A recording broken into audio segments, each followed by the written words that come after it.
பசங்களை வந்து பார்த்தாலே கண்டுபிடிச்சலாம் அவன் என்ன மூட்ல இருக்கான் அப்படின்னு சொல்லிட்டு. ஆனா ஒரு பொண்ணுகிட்ட அது கண்டே பிடிக்க முடியாது.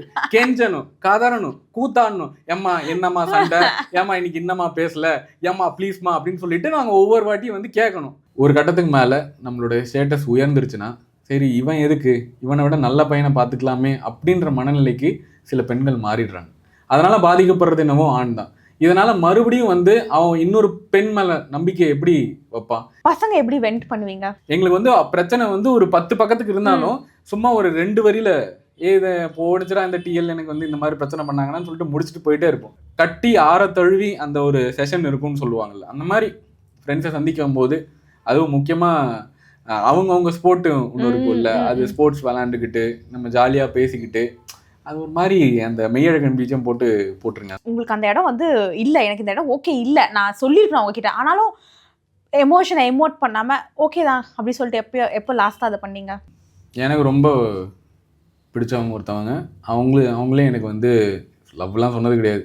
அவங்களே எனக்கு வந்து இன்விடேஷன் வந்து கொடுக்குறப்ப ஓகே இல்லை. நான் ஒன்று சொல்லிட்டுப்பான், உமனை விட மென் தான் வந்து ஃபேஸில் வந்து எக்ஸ்பிரசிவ். இப்போ நிறைய சண்டை பெருசா போகும்போது நீங்க ஏன் அமைதியா இருக்கீங்க? உங்களுக்கு வந்து இந்த ரிலேஷன்ஷிப்பை பிரேக் பண்ணிடக்கூடாது, நம்ம கோவப்பட்டா இந்த ரொம்ப சண்டை ஜாஸ்தி ஆயிடும்ன்றதுக்காக அமைதியா இருக்கீங்களா? இல்லாட்டி இதெல்லாம் ஒரு பிரச்சனையா, நம்ம ஏன் இதில் தலையிட்டுக்கணும் அப்படின்னு அமைதியா இருக்கீங்களா இமோஷனே இல்லாம? அது வந்து ஆப்ஷன் ஏ தான் நான் சொல்வேன். ஆக்சுவலா சில நேரங்கள் என்ன தெரியுமா ஆகும், ஒரு பிரச்சனை வெடிக்கும் போது அந்த ஆற போட்டுருங்க, அந்த ஒரு பிரச்சனையை வந்து ஆற போடுங்க, தீர்க்கமா முடிவெடுங்கன்னு ஒரு மேட்டர் இருக்கு. அது என்ன ஆகும்னா, இப்போ ஒரு பிரச்சனை காதலர்களுக்குள்ளேயே அப்படின்னா நடுவில் வந்து ஒரு கேப், நம்ம வந்து ஒரு வாரம் பேசாமல் இருக்கலாமா அப்படின்றப்ப அந்த அமைதியில் வந்து அவன் யோசிப்பான், நம்ம வந்து எங்கே தப்பு பண்ணோம், அடுத்த வாட்டி இது ஏன் பண்ணக்கூடாது, இந்த தப்பு வந்து இப்போ நடந்ததுக்கு காரணம் என்ன, நம்ம இதை எப்படி சொல்யூஷன் பண்ணலாம் அப்படின்றத சில பேர் யோசிப்பாங்க.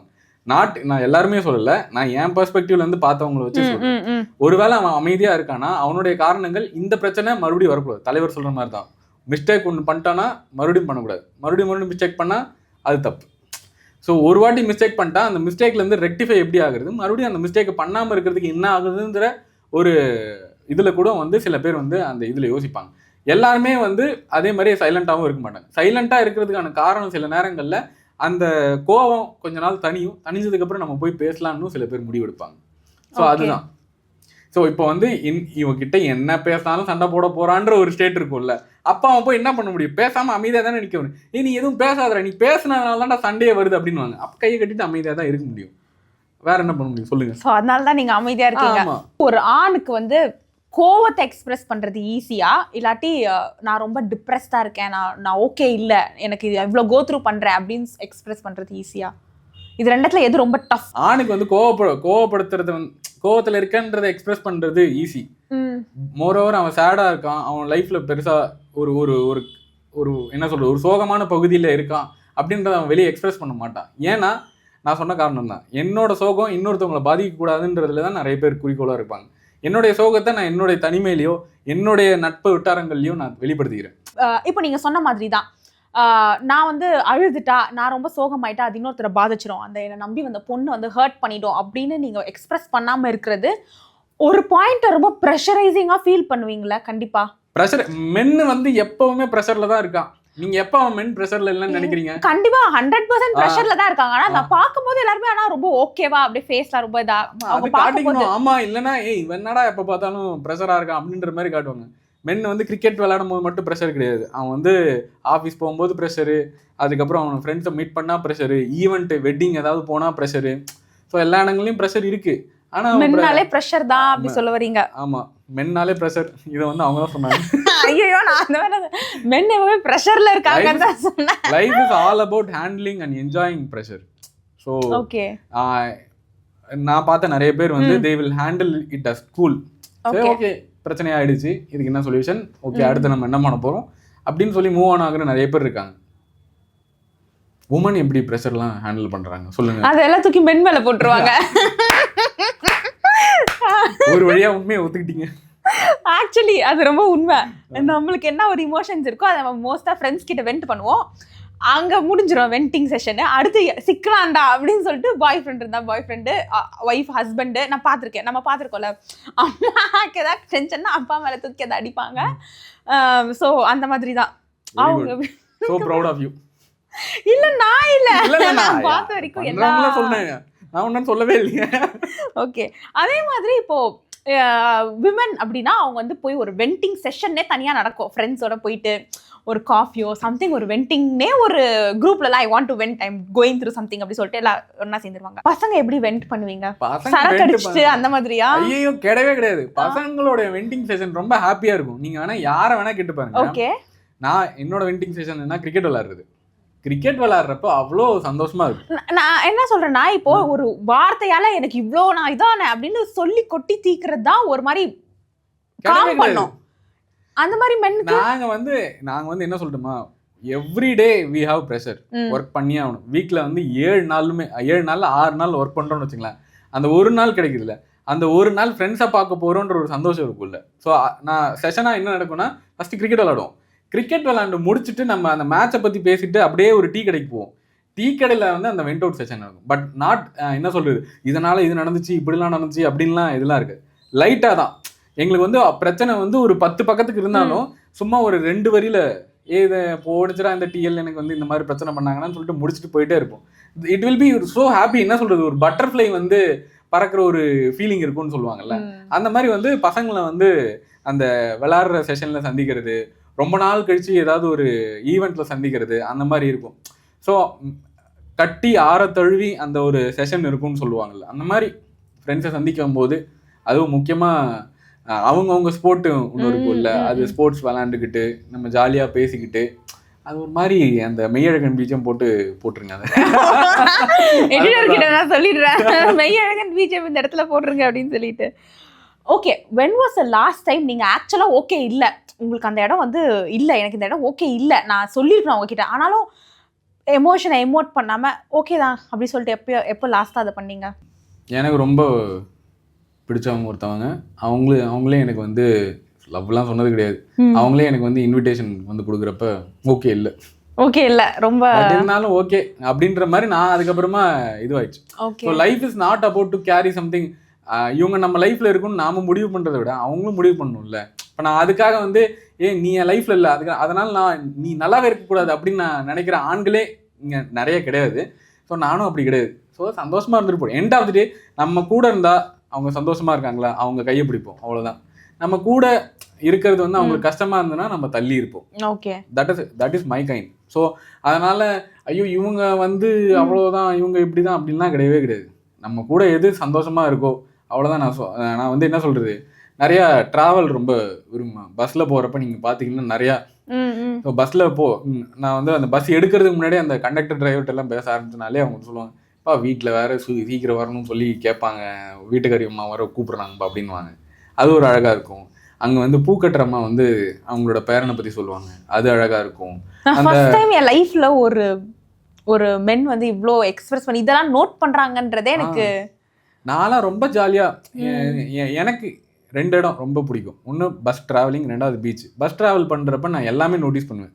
அந்த பஸ்ஸுக்குள்ளேயே வந்து கல்யாணமான கப்புள்ஸ் வருவாங்க, அவங்களுக்குள்ளே பேசிக்குவாங்க. ஸோ அந்த பஸ்ஸுக்குள்ளேயே வந்து காலேஜ் படிக்கிற பசங்க, ஸ்கூல் படிக்கிற பசங்களாம் வருவாங்க, அவங்களுக்குள்ளே இருக்கிற அந்த ஃப்ரெண்ட்ஸ் பாண்டிங் நல்லாயிருக்கும், அவங்க பேசிக்கிற விதம். அதுக்கப்புறம் அந்த லாஸ்ட் பெஞ்ச் ஸ்டூடெண்ட்ஸ் இருப்பாங்க, அவங்களோட வந்து அந்த அவங்க அரட்டை அடிக்கிற விஷயம். அந்த கண்டக்டர் அண்ணன் வந்து தன்னுடைய சீட்டை வந்து ஒரு வயசானவங்களுக்கோ இல்லை முடியாதவங்களுக்கோ விட்டு கொடுக்குறப்ப நமக்கு ஒரு சந்தோஷம் ஏற்படும். நாமளே அந்த சீட்டை விட்டு கொடுத்த மாதிரி இருக்கும் அப்படின்னு சொல்லுவாங்கல்ல, அந்த மாதிரி இருக்கும். நம்ம ஸ்டாப் வந்துருச்சுன்னா ஐயோ நம்ம ஸ்டாப் வந்துருச்சே, நம்ம இறங்க போகிறோமா இந்த இதை விட்டு அப்படின்னு மெல்லமாக அங்கே வந்து ஒரு இளையராஜா பாட்டோ ரஹ்மான் பாட்டோ கேட்டுட்டு போகிற ஒரு திருப்தி, அதெல்லாம் வந்து அலாதியான இன்பம். அவ்வளோதான். நம்ம அப்படியே இந்த எனக்கு நான் ப்ரிஃபர் பண்ணுறது இந்த காரு பைக்கு இதெல்லாம் தாண்டி பஸ்ஸில் போகிறது ஒரு அலாதியான சுகம். பஸ்ஸில் போகிறப்ப நீங்கள் உங்களையே மறந்துடுவீங்க. உங்களுக்கு நிறைய கதைகள் கிடைக்கும், உங்களுக்கு நீங்கள் நிறைய காட்சிகளை பார்ப்பீங்க, நிறைய மனிதர்களை பார்ப்பீங்க. உங்களுக்குள்ளே இருக்கிற உள்ளுணர்வுகள் ஒன்று சொல்லும், உங்களுடைய எண்ண கருத்தோட்டங்கள் நிறையா மாறுபடும். அதனால் நிறைய பயணப்படுங்க. பேருந்து பயணம் இன்னும் ஸ்பெஷல். ரொம்ப தூரம் நெடுந்தூரம் ஒரு 8 மணி நேரம் 10 மணி நேரம்லாம் இல்லை, சும்மா லைஃப்பில் ஒரு 1/2 மணி நேரம் 1 மணி நேரம் அப்படி போகிறப்போ உங்களே நீங்கள் மறந்துடுவீங்க. ஓகே, ட்ரை பண்ணுறோம் கண்டிப்பாக. மென் வந்து இமோஷனலி லைக் அவங்களுக்குன்னு ஒரு கம்ஃபர்ட் ஜோன் இருக்குதா, எனக்கு இப்படி தான் என்னோட சந்தோஷத்தை என்னால் இப்படி தான் வெளிப்படுத்த முடியும், சோகம்னா இப்படி தான். இல்லாட்டி விமன் வந்து ரொம்ப டூ மச்சாக டிமாண்ட் பண்ணுறாங்க, நீ சோகமாக இருந்தால் அழுணும், கோவமாக இருந்தால் ரொம்ப அப்படியே எக்ஸ்ட்ரீமாக கோவப்படணும் அப்படின்ற மாதிரி ரொம்ப இமோஷ்னலி டிமாண்ட் பண்றாங்க நீங்க நினைக்கிறீங்களா? எஸ், உமன் வந்து எமோஷனலி ரொம்ப டிமாண்ட் பண்றாங்க. அது வந்து அப்படி டக்குலாம் சொல்லக்கூடாது. இல்லங்க, விமன்லாம் அப்படி நினைக்கிறது அப்படி சொல்லுங்க. உண்மையதான் சொல்லணும். ஓகே, உமன் வந்து டிமாண்ட் பண்றாங்க. அண்ட் ஒரு போட்டோ ஷூட்க்கு போறோம், அந்த பையன் ரொம்ப இதுவா இருந்தா சிரிக்க மாட்டியா, ஏன் இது பண்ண மாட்டியா? இங்க பாருங்க, நான் சொல்ற ஒரு எக்ஸாம்பிள், லைவ் எக்ஸாம்பிள், என் லைஃப்ல இருக்க ஒரு எக்ஸாம்பிள். எனக்கு ஒரு ஃப்ரெண்ட் இருக்காங்க. ஓகே ஓகே, இல்ல என்னோட ஃப்ரெண்ட்ஸே வச்சுக்கலாமே. இவங்க எல்லாம் இங்க இருக்காங்கல்ல, இவங்க எல்லாம் ஒரு போட்டோ நிக்கிறோம்னா நம்மலாம் வந்து இப்படி சந்தோஷமா இருக்கணும், அப்படி ஸ்மைல் பண்ணி எக்ஸ்பிரஸ் பண்ணுவோம். அப்படியே இந்த மிலிட்டரி கார்டு எடுக்கிற மாதிரி இப்படி நிப்பானுங்க எல்லாரும். ஏங்க அவங்க போட்டோக்கு பழகிருக்க மாட்டாங்க. நீங்க வந்து 1008 போட்டோ ஒரு நாளைக்கு எடுப்பீங்க, 1008 செல்ஃபி ஒரு நாளைக்கு எடுப்பீங்க.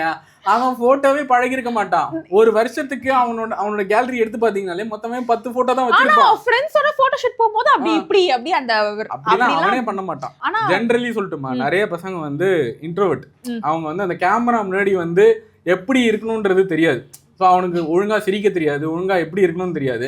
ஆனா இப்போ வந்து இந்த ரீல்ஸு இதெல்லாம் ரொம்ப ட்ரெண்டான காலகட்டத்தில் நீ வந்து இப்போ வந்து ஓடி வந்து சிரிக்கணும், நீ வந்து அப்படியே எங்க சோகமாவே நிக்கணும், நீ என்னை பார்த்துக்கிட்டே இது பண்ணுவான்.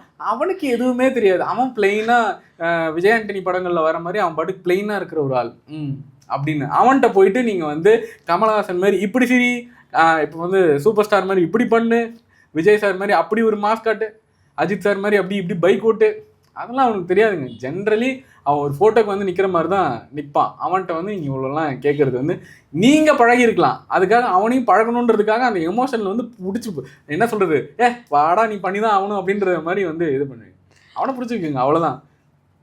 ஓ, சோ அப்போ வந்து விமன் தான் too much of demanding in emotions. ஆமா, ரொம்ப எமோஷனை டிமாண்ட் பண்ணுறது, எமோஷனலி அழ வைக்கிறது எல்லாமே.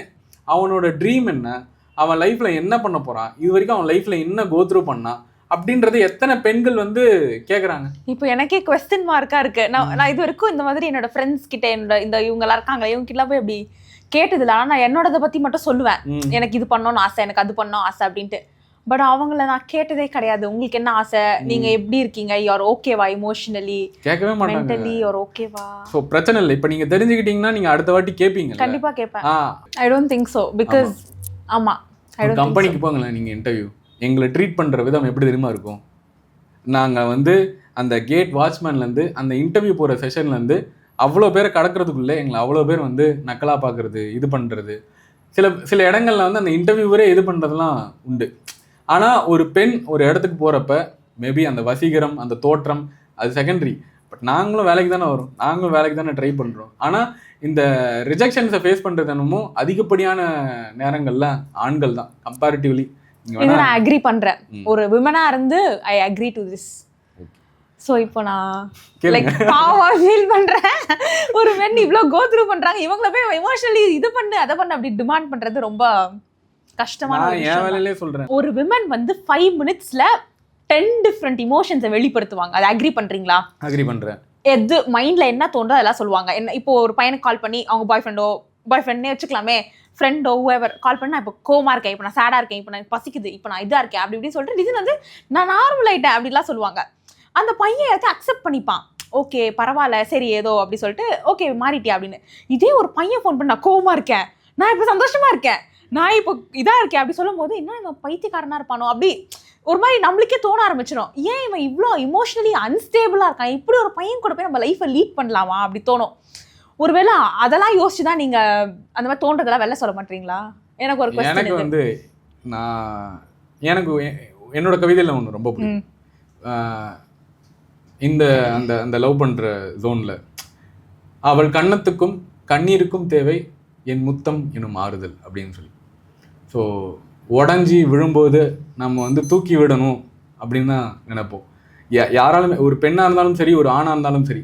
ஆனால் அது வந்து ஒரு பெண்ணுக்கு நடக்கப்படுதுன்றப்ப அது வந்து ஒரு எக்ஸ்டர்னல் கேர், தனியாக நம்ம அவங்கள பார்த்துக்கணும்பா. என்ன சார் இந்த பொண்ணு எப்படி இது பண்ணலாம், அவள் இப்படிப்பட்ட இது இல்லையா, அவளை நம்ம இன்னும் பூஸ்ட் பண்ணலாமே அப்படின்னு சொல்லிட்டு, ஒருவேளை தவறு உங்கள் மேலே நடந்தாலுமே அது உன்னால் நடக்கலை, உனக்கு அந்த சூழ்நிலை கொடுத்துச்சு, அதனால் இது வந்து உன் வாழ்க்கையில் வந்து மாற்றத்துக்கான நேரம், நீ அதனால் அதுக்காக ஃபீல் பண்ணாத அப்படின்னு சொல்லிட்டு ஆறுதலுக்கு ஆண்கள் ரெடி.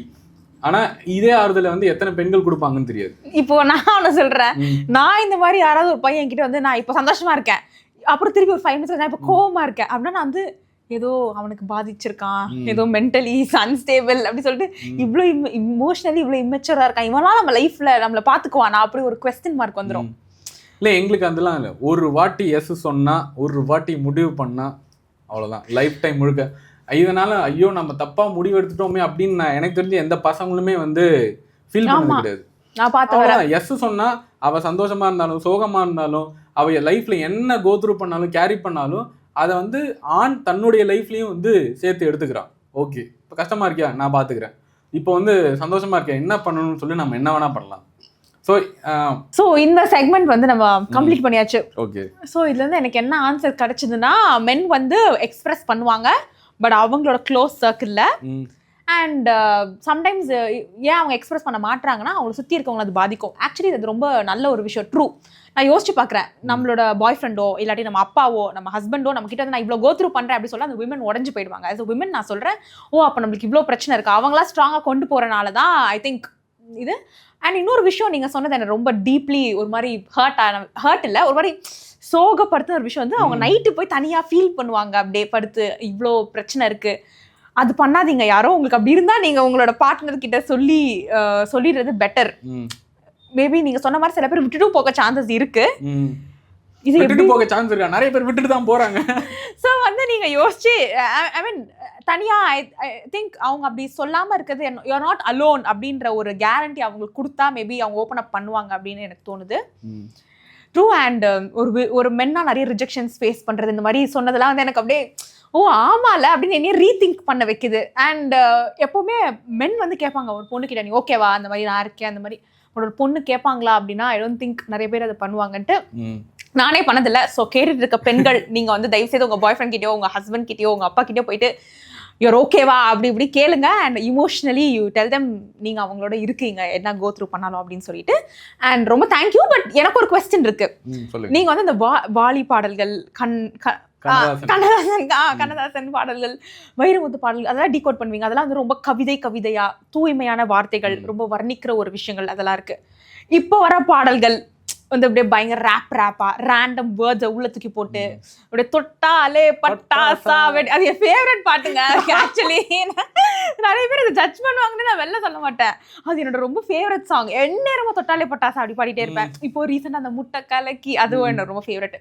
ஸோ இதெல்லாம் பார்த்தீங்கன்னா அது பெருசா ரேப் தான் ஃபோக்கஸ் பண்றாங்க.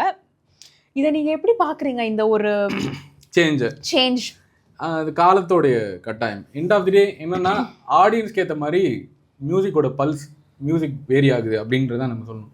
ஏன்னா இப்போ 1960 காலங்களில் இந்த பாடல்கள் அதோடைய விஷயம் எப்படின்னா ஒரு செய்யுள் உரைநடை மாதிரி இருந்தது.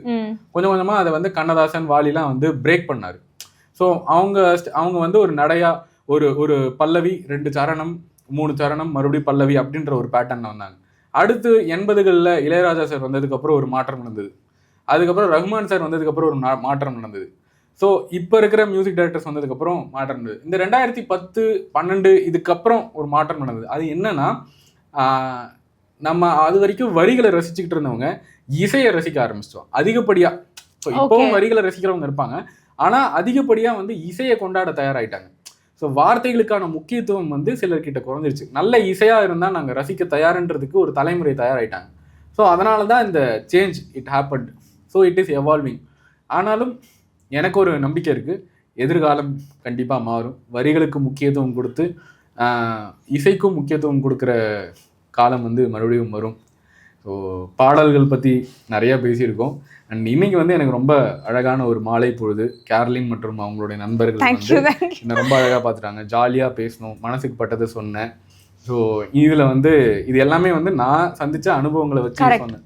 ஒருவேளை ஏதாவது ஒரு கருத்துக்கள் வந்து உங்களை வந்து பாதிச்சிருந்தா மன்னிச்சிருங்க, அடுத்த வாட்டி மாற்றிக்கலாம். பிரச்சனை நம்மளுடைய லைஃப்ல நடந்த அனுபவங்கள் தான் சொன்ன மாதிரி. ஸோ அது ரொம்ப ரொம்ப மகிழ்ச்சி. மென்மேலும் கேர்லின் மற்றும் நண்பர்கள் எல்லாரும் வந்து பல உயரங்கள் உயரணும். கண்டிப்பா. Thank you so much. அண்ட் நீங்க உங்களுடைய டைம் ஒதுக்கி வந்ததுக்கு ஆக்சுவலாக ரொம்ப தேங்க்ஸ். பிகாஸ் அவருக்கு நிறைய பிஸி ஸ்கெடியூல் அந்த மாதிரிலாம் இருந்தது. அதனால வந்து அதுக்கெலாம் நடுவில் வந்தது. அண்ட் இந்த டாபிக் வந்து ரொம்ப அழகாக இப்படி யோசிக்க வச்சது அப்படின்றது எத்தனை பேர் இவ்வளோ ஆப்டாக பதில் சொல்லியிருப்பாங்க அப்படின்னு தெரியல. பட் ஒரு மாதிரி கொஸ்டினே டேர்ன் ஓவர் பண்ணி இதெல்லாம் நீங்க பண்ணியிருக்கீங்களா அப்படின்னு பண்ண வச்சது, என்னை ரீதிங்க் பண்ண வச்சது. And thank you so much. And நீங்க அந்த பண்ணிட்டு இருக்க விஷயத்தை விட்டுறாதீங்க. அந்த டீகோடிங், அந்த சாங்ஸ், அந்த லிரிக்ஸ் அவங்களுக்காக நீங்க பேசுறது, ஐ திங்க் அது நிறைய பேர் பண்றது இல்ல, பட் அது பண்றீங்க. That's very nice. ஸோ அதை நீங்க உங்க ஸ்டார்ட் பண்ண ஜேர்னி அது நல்லா இருந்துச்சு, அதை அப்படியே கொண்டு போங்க அப்படின்னு நான் சொல்றேன். Thank you so much. அண்ட் இதே மாதிரி இன்னொரு சூப்பரான எபிசோட்ல வந்து இதே மாதிரி ஒரு கெஸ்டோட உங்களை சந்திக்கிறேன். Until then, it's bye from Carolyn.